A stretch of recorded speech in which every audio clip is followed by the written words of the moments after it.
이번 영상에서는 갤럭시 폴드 2에 대해서 자세히 알아보려고 합니다. 단순히 눈에 쉽게 보이는 정보뿐만 아니라 실사용자만 알 수 있는 정보들과 누구도 알려주지 않는 숨겨진 비밀들, 재밌는 내용 많이 담았으니까 재밌게 봐주세요.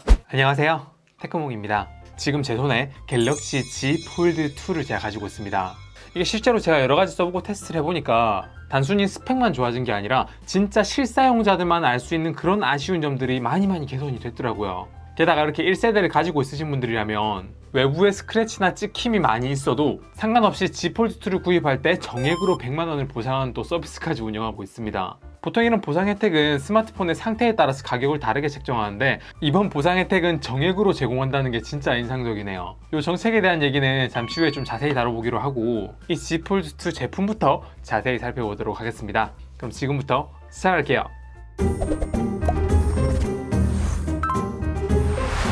전세대인 갤럭시 폴드 1에 비해서 Z 폴드 2는 조금 둥글둥글한 디자인에서 각진 디자인으로 좀 변경이 되었어요. 여기 우측 상단에 있는 모서리도 이렇게 둥글둥글했던 곡률이 확실히 좀 줄어든 게 느껴지고 힌지 상단에 있는 이 모서리의 둥글둥글함도 훨씬 더 각진 모습으로 바뀐 걸 알 수가 있죠. 제품의 세로 길이는 조금 줄어들었어요.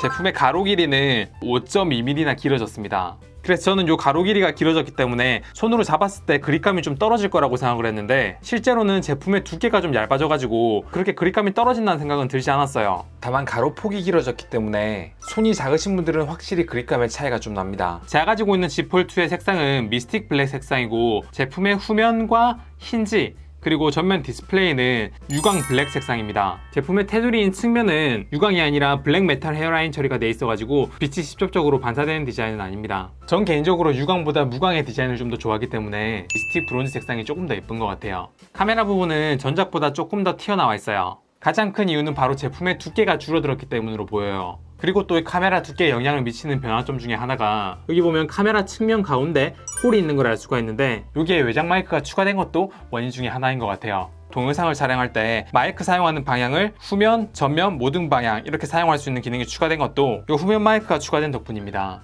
여기 상단과 하단에 있는 스피커 홀은 전작에 비해 더욱 많아졌고 예전에는 전원 버튼과 지문 인식 버튼이 이렇게 따로 있었다면 하나로 통합된 걸 알 수가 있고 아쉽게도 마이크로 SD카드 슬롯은 지원을 하지 않는 걸 알 수가 있습니다. 저는 마감에서 진짜 마음에 들게 바뀐 것 중에 하나가 힌지하고 이 본체하고 연결되는 이 부분이 훨씬 더 견고해졌다는 점이에요. 전작에서는요 이 힌지와 디스플레이를 연결해주는 이 부분이 조금 유격이 있어가지고 이렇게 잡고 이렇게 살짝 비틀면 이렇게 뽀드득 소리가 나면서 디스플레이가 좀 흔들려가지고 들고 있으면 좀 튼튼한 느낌이 좀 덜 들었었거든요.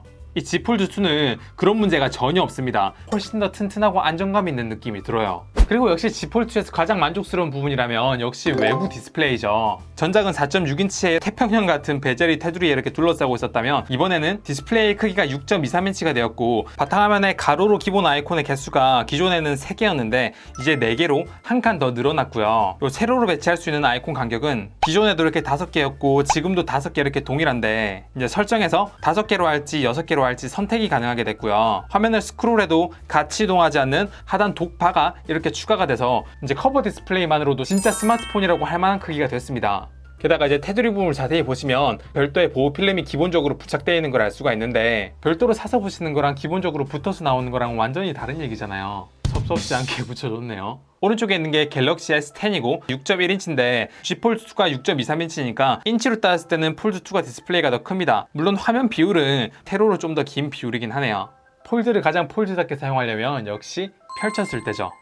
메인 디스플레이에서도 보호 필름이 기본적으로 부착이 된 채 출시가 됩니다. 펼쳤을 때 기준으로도 폴드 2가 확실히 화면이 큰 걸 알 수 있죠. 그리고 무엇보다 카메라 노치가 없어지고 나니까 진짜 화면이 넓고 깔끔해 보입니다. 원래 여기 심도 카메라하고 카메라, 조도 센서하고 이런 것들이 다 여기 있었는데 이제 카메라 홀 하나만 펀치홀 타입으로 남아있는 걸 알 수가 있죠. 그럼 여기서 의문을 제기하시는 분들이 있을 거예요. 조도 센서는 어디로 갔지? 근데 제가 여기서 어마어마한 걸 발견해냈습니다. 원래는요 조도 센서가 여기 이렇게 하나만 있었거든요. 상단에 있는 이 부분만 이렇게 막으면 밝기가 자동으로 이렇게 줄어들었어요. 그런데 Z 폴드 2는 어떨까요? 조도 센서가 하나가 아니라 2개가 있습니다. 상단을 이렇게 전체를 다 막아봤어요. 밝기가 변하지 않는 것을 알 수가 있어요. 근데 이 상태에서요 요 밑에 여기 또 조도 센서가 어디 숨어있지 않을까 싶어가지고 이렇게 막아봤어요. 그러니까 밝기가 점점 줄어드는 걸 알 수가 있죠. 근데 여기서 한 손을 떼요. 그럼 다시 또 이렇게 밝기가 올라가고 이걸 다시 이렇게 막은 상태에서 이 상태에서 밑이 아니라 위를 이렇게 열어요. 그럼 밝기가 또 이렇게 올라갑니다. 밝기를 인식하는 조도 센서가 위에 하나, 밑에 하나 있다는 거예요. 그래서 이게 어디 있는지 제가 조금 추적을 해봤어요. 우측 상단 부분을 이렇게 막아봤어요. 그리고 여기 왼쪽 하단의 이 부분을 대각선으로 이렇게 막아봤는데 밝기가 점점 어두워지는 걸 알 수가 있죠. 즉 조도 센서는 여기 하나가 있고 여기 하나가 있고 이렇게 대각선으로 크로스로 맞물리게끔 조도 센서가 하나씩 배치가 돼 있다는 거예요. 이렇게 배치하면 좋은 점이 뭐냐면요, 손으로 이렇게 쥐었을 때 조도 센서를 둘 다 막을 일이 없어요. 지금 하나는 여기 있고 하나는 여기 있는 거예요. 그러면 이렇게 잡아도 조도 센서를 둘 다 막을 일이 없고요. 이렇게 뒤집어 가지고 자동 회전을 이렇게 걸고 이렇게 잡아도 조도 센서를 둘 다 막을 일이 없다는 겁니다. 조도 센서 위치 되게 생각 많이 해서 만들었네요. 그리고 이 조도 센서를 디스플레이 밑에 숨겨 놓는 이 기술이 진짜 눈으로 아무리 찾아도 조도 센서가 안 보여요. 디스플레이가 큰 스마트폰이나 태블릿 같은 경우에는 두 손으로 스마트폰을 잡을 때가 많기 때문에 조도 센서의 위치를 통한 밝기 최적화 신경 쓴 거 아주 잘했다고 생각합니다. 그리고 이번 갤럭시 Z 폴드 2를 이렇게 디스플레이를 펼쳐보고 진짜 놀란 게 화면이 진짜 평평하다는 거예요. 물론 가운데 주름 얘기가 아니에요. 주름은 정면에서 보면 잘 안 보이지만 측면에서 보면 잘 보여요. 예전에 이렇게 펼쳐도 보잖아요. 그러면 옆으로 평평한 게 아니라 가운데가 오목하게 이렇게 들어가 있는 것처럼 보였어요. 스틸자를 이렇게 올려놨는데 가운데가 온폭 들어가 있는 게 보이세요? 근데 Z 폴드 2는요, 갭이 거의 평평하게 동일한 것을 알 수가 있습니다. 요 사이에 있는 갭은 폴드 1보다 Z 폴드 2가 훨씬 더 좁아졌습니다. 와, 이런 점에서 진짜 Z 폴드 2가 마감이 좋네요. 게다가 이제 화면 주사율도 120Hz까지 지원을 하기 때문에 화면을 위아래로 스크롤할 때 왼쪽과 오른쪽이 다른 속도로 이렇게 움직이는 그 젤리 스크롤 현상이 Z 폴드 2에서 훨씬 더 줄어들었습니다. 이제는 슬로우 모션으로 해도 거의 보이지 않을 정도로 되게 젤리 스크롤 현상이 좋아졌어요. 그럼 배터리 소모가 너무 빨라지는 게 아니야? 라고 하실 수 있는데, 갤럭시 Z 폴드 2는 컨텐츠에 따라서 주사율이 변경되는 가변 주사율 기술이 적용이 됐어요. 그래서 120Hz지만 이 기술이 적용되지 않은 제품들에 비해서 배터리를 훨씬 더 절약을 할 수가 있습니다. 다행히 배터리 용량도 265mAh가 늘어났고 충전 속도도 25W까지 지원을 하기 때문에 배터리에 대한 걱정은 크게 하지 않으셔도 될 것 같습니다. 그럼 이제 메인 디스플레이의 품질은 좀 어떨까요? 그린 틴트 이슈, 다른 말로 이제 녹조 현상이라고 하는 그 현상은 갤럭시 Z 폴드 2에서는 어떨까요? 결과는 놀라웠어요. 밝기를 되게 낮췄을 때 붉은색이 살짝 보이긴 하지만 그린 틴트 이슈는 전혀 없었고요. 이 정도면 컨트롤을 꽤 훌륭하게 한다라는 생각이 들었어요. 그리고 화면 비율이 아무래도 5:4이기 때문에 16:9 비율의 이렇게 영상을 보게 되면 위아래에 이렇게 검은색 레터박스가 생기는 거는 뭐 어쩔 수 없는 상황입니다. 메인 디스플레이는 스마트폰 디스플레이가 아니라 태블릿 디스플레이라고 인식을 해서 그런지 화면을 확대했을 때 위아래를 가득 채울 수 있는 이런 건 지원을 하지 않아요. 그런데 외부 커버 디스플레이는요, 이걸 태블릿이 아니라 스마트폰으로 인식을 해서 그런지 이렇게 확대를 하게 되면 확대가 됩니다. 밖은 스마트폰, 안은 태블릿, 컨셉 확실하네요. 그 다음으로는 게임을 할 때 화면 비율에 대해서 좀 알아볼게요. 화면 비율이 위아래로 긴 이런 일반 스마트폰보다 화면 비율이 5:4인 갤럭시 Z 폴드 2는 배틀그라운드나 이런 게임을 해보면 진짜 큰 장점임을 알 수가 있어요. 차에 보이세요? 위아래에 있는 공간이 갤럭시 Z 폴드 2에서는 훨씬 더 넓은 공간을 이렇게 볼 수가 있는 거예요. 보이는 시야가 절대적으로 Z 폴드 2가 유리합니다. 전작인 폴리 1세대랑 비교해도 Z 폴드 2가 훨씬 더 위아래로 넓은 화면이 보이는 걸 알 수가 있어요. 그리고 1세대 때는 여기 이렇게 조금 가리는 화면이 있었다면 이제 이 부분도 펀치홀을 제외하고 나머지가 다 보인다는 점도 되게 큰 장점이네요. 물론 이건 어떤 게임에서는 폴드에서 화면이 조금 더 잘려 보이는 게임도 있는데, 한 가지 확실한 건 어떤 게임을 하던지 간에요, 이렇게 커다란 화면으로 게임을 하는 게 몰입도 측면에서는 훨씬 더 뛰어납니다. 갤럭시 폴드 2에서 가장 만족스러운 부분 1순위가 커버 디스플레이였다면 2순위는 안에 있는 메인 디스플레이고요. 3순위는 힌지 부분이 가장 마음에 들어요. 전작에서는요, 헐렁헐렁하게 이렇게 힌지가 작동이 됐었는데 제가 만약에 이 정도에서 멈췄으면 좋겠다고 이 정도에서 멈추잖아요? 그럼 이렇게 원래대로 돌아가 버리는 이런 아쉬운 점이 좀 있었습니다. 근데 제가 이제 원하는 각도에서 멈출 수 있게 돼가지고 힌지의 각도를 자유롭게 조절해가지고 스탠딩을 할 수 있는 프리 스탠딩 기능이 적용이 됐습니다. 외부에 영상을 띄워놓고 각도를 이렇게 조절할 수 있는 커버뷰 기능도 지원을 하고요. 바닥에 놓고 사용할 때 이렇게 접어서 원하는 각도에서 이렇게 거치가 가능한 플렉스 뷰 모드도 지원을 하고요. 그리고 이제 세워놓고 싶을 때 살짝만 안으로 이렇게 접어가지고 이렇게 거치를 할 수 있는 스탠드 기능도 지원을 합니다. 예전에는 스탠딩 시키려면은 항상 이 각도로만 스탠딩을 했어야 됐거든요. 펼쳐가지고 스탠딩 하게 되면 안으로 계속 이렇게 모아졌어요. 근데 이제 이런 식으로 스탠딩을 할 수 있어서 훨씬 더 넓은 화면을 편리하게 사용할 수도 있겠네요. 그리고 또 마치 텐트를 치듯이 이런 식으로 사용하는 것도 가능합니다. 이걸 이렇게 뒤집으면 자동으로 화면이 또 이렇게 뒤집어져요. 제품을 열고 닫았을 때 소음은 전작보다 훨씬 더 작아졌어요. 그리고 제가 테스트를 하다가 재밌는 걸 발견했는데요. 제품 크기가 옆으로 이렇게 좀 더 넓어지다 보니까 무게 중심이 전작보다 훨씬 더 안정적으로 잡혀 있습니다. 그래서 카메라 부분을 이렇게 위로 가게 한 상태에서 이렇게 놓고 각도를 눕혀도 스탠딩이 잘 돼 있는 걸 알 수가 있어요. 전작 같은 경우에는요, 카메라 부분이 위로 가게 한 다음에 이렇게 눕히면은 자동으로 앞으로 이렇게 엎어지거나 아니면 이걸 뒤쪽으로 가게 한 상태에서 고정시키면 뒤로 이렇게 엎어졌거든요.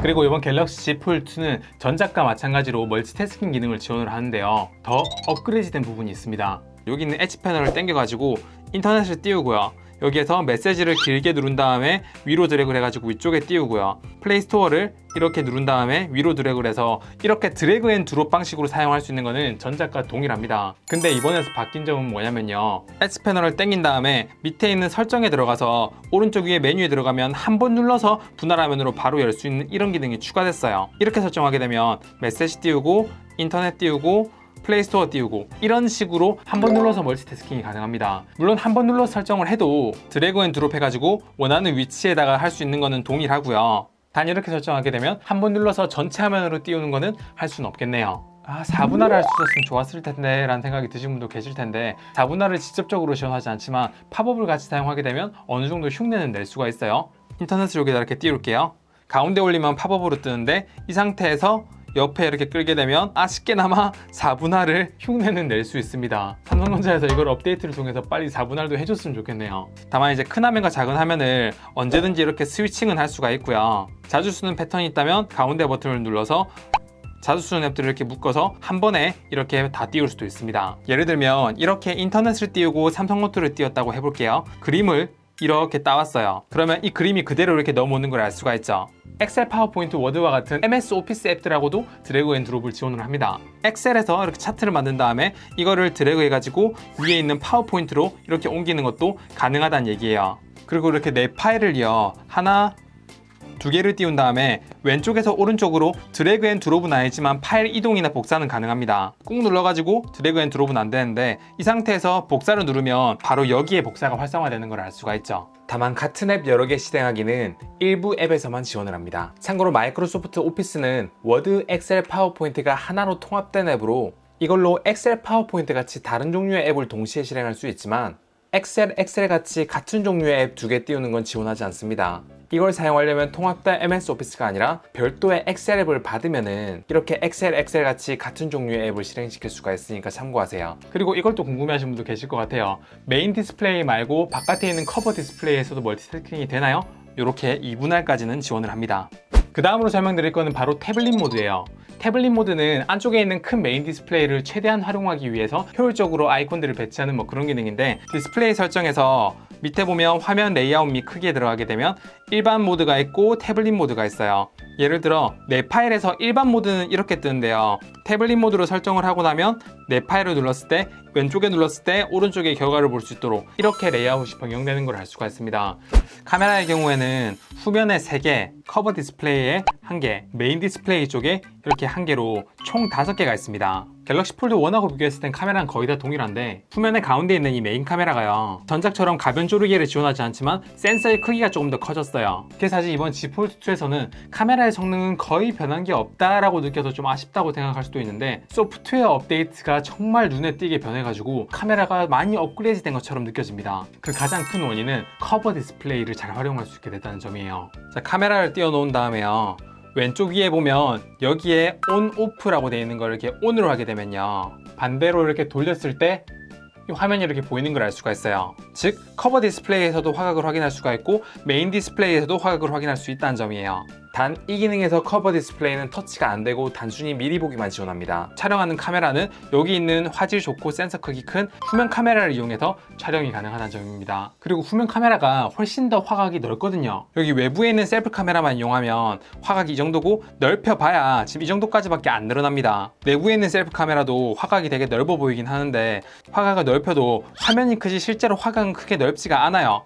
근데 여기서 후면 카메라 모드로 한 다음에 이거를 눌러서 화각을 넓게 한 다음에 이렇게 돌려보면 훨씬 더 넓은 화각으로 찍을 수 있는 걸 알 수가 있습니다. 뭐 얼굴이 못생긴 건 어쩔 수 없고요. 다른 사람이 저를 촬영해 줄 때 후면 카메라를 통해서 제가 어떻게 보이는지 이렇게 멀리서라도 볼 수 있으니까 이건 되게 좋은 것 같아요. 이걸 듀얼 프리뷰 기능이라고 하거든요. 이거는 혼자서 자기 자신을 촬영하는 셀피 촬영에 쓰는 모드는 아닙니다. 왜냐하면 뒤쪽에 있는 화면이 계속 켜져 있기 때문에 이렇게 잡고 있다 보면 계속 화면이 터치가 되거든요. 그래서 셀피 촬영을 할 때는 다른 방식을 이용해 가지고 커버 디스플레이를 활용을 해야 돼요. 어떻게 하는 거냐면요, 애초에 처음에 카메라를 실행시킬 때 메인 디스플레이에서 실행시키는 게 아니라 이렇게 덮은 상태에서 이 커버 디스플레이에서 카메라를 켜요. 그러면 우측 상단에 보면 셀피라고 하는 게 있죠.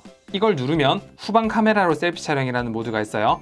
이 상태에서 스마트폰을 펼치면 뒤쪽에는 화면에 아무것도 안 뜨고 터치를 해도 인식을 하지 않아요. 아까 듀얼 프리뷰 모드에서는 인터페이스 조작이 불가능했고 화면 미리 보기만 가능했었는데 이제 여기에서 모든 컨트롤러가 다 들어와 있는 걸 알 수가 있어요. 이 상태로 셀프 촬영을 하게 되면 화질 좋고 선명한 후면 카메라를 통해서 셀프 촬영이 가능하다는 겁니다. 아까 전에 듀얼 프리뷰 모드하고 어떤 차이가 있는지 알겠어요? 듀얼 프리뷰 모드는 앞뒤로 다 보이는 거고 셀피 카메라 모드는 커버 디스플레이에만 화면이 보이고 메인 디스플레이를 꺼버리는 기능이에요.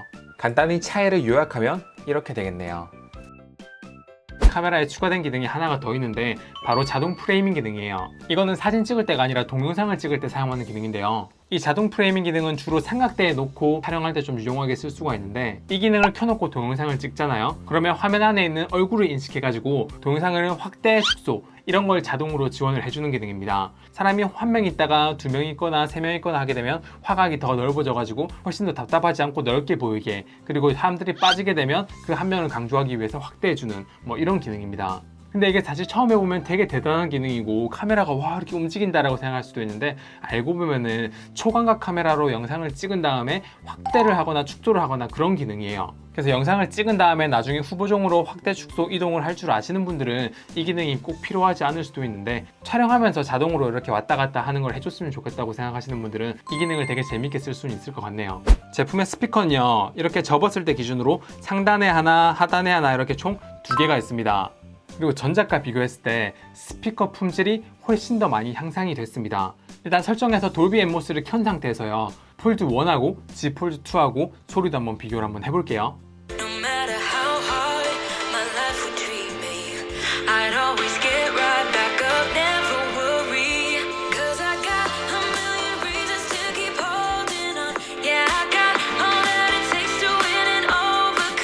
그리고 이렇게 펼쳤을 때 영상을 보려면 이렇게 돌려서 보는 경우가 많은데, 이럴 경우에는 스피커가 여기에 있고 여기에 있으니까 스피커 2개를 이렇게 막아버려서 소리가 답답하다라고 하시는 분들이 있을 거예요. 갤럭시 폴드 1 같은 경우에는 분명히 그게 문제가 됐습니다. 근데 갤럭시 Z 폴드 2에서는 이렇게 돌려가지고 스피커가 위로 가도록 하면 되거든요. 에이 장난하냐, 그럼 폴드 1 때도 그렇게 하면 됐잖아 라고 하시는데, 그때랑 지금은 상황이 완전히 달라졌습니다. 폴드 1 때는 이렇게 노치가 있었잖아요. 이 노치가 왼쪽 위에 있는 상태에서 스피커가 아래에 이렇게 2개가 있기 때문에 스피커가 막아서 불편하게 되면 이렇게 돌려서 이렇게 한다고 쳐요. 이렇게 하면 경우에 따라서 여기에 뭐 버튼이 있을 경우에 그 버튼이 이 노치가 막아버려서 버튼을 누를 수 없는 그런 문제가 있었단 말이에요. 근데 Z 폴드 2는 노치가 아니라 이렇게 펀치홀이잖아요. 이걸 이렇게 돌리게 되면 펀치홀 때문에 버튼을 못 누르는 경우가 거의 없어요. 그리고 영상을 볼 때도 이렇게 돌려가지고 펀치홀을 아래쪽에 놔두고 이렇게 잡아서 보는 게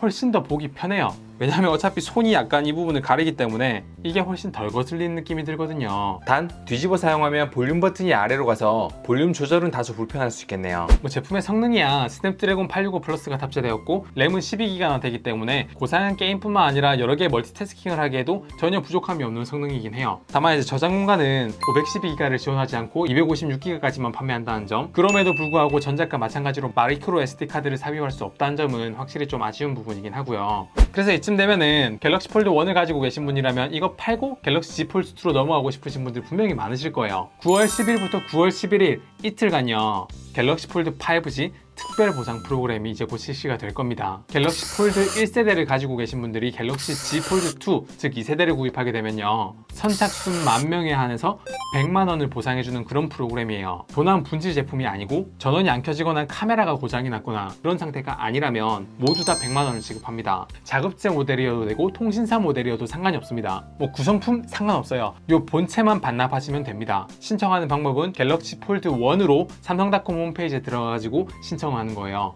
그러고 나서 신청 후 나오는 구매 페이지에서 결제를 하시면 됩니다. 그러면 Z 폴드2는 9월 15일날 배송될 예정이고요. Z 폴드2를 받고 나서 기존에 사용하던 폴드1을 근처의 삼성 디지털 플라자에 가서 반납을 하시면 됩니다. 그리고 그 100만원은 반납 후에 7일 이후에 입금될 예정입니다. 근데 만약에 선착순 10,000명에 들지 못하거나 아니면 개인적인 이유로 신청을 그때 놓치셨던 분들, 또는 갤럭시 폴드 1이 아니라 다른 스마트폰이 있는데 Z 폴드 2로 넘어갈 때 이런 보상을 받을 수 있었으면 하는 분들이 분명히 계실 거예요. 네, 그런 분들을 위한 보상 프로그램도 따로 운영을 할 예정입니다. 이 폴드 1뿐만 아니라 갤럭시 S 시리즈나 노트 시리즈, Z 플립도 포함되고요. 아이폰 6, 7, 8, X 시리즈, 11 시리즈, 심지어 SE도 마찬가지로 보상을 받을 수 있습니다. 이 보상 프로그램을 통해서 신청을 하게 되면요, 통신사에서 매입하는 매입 금액보다 최대 2배까지 금액을 더 많이 쳐주는 그런 프로그램이에요.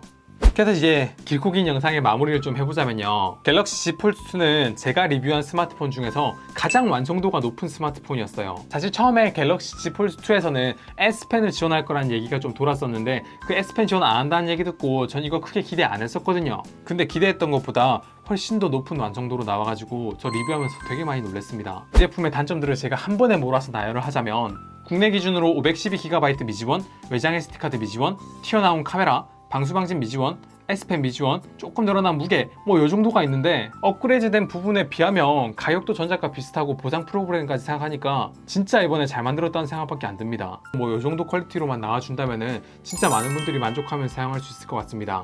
이번 영상은 여기까지고요. 영상은 좀 길었지만 제가 담고 싶은 내용은 다 담으려고 노력을 좀 했어요. 괜찮았으면 구독, 좋아요 눌러주시고 다음에 더 좋은 영상으로 찾아올 수 있도록 할게요. 감사합니다. 테크몽이었습니다.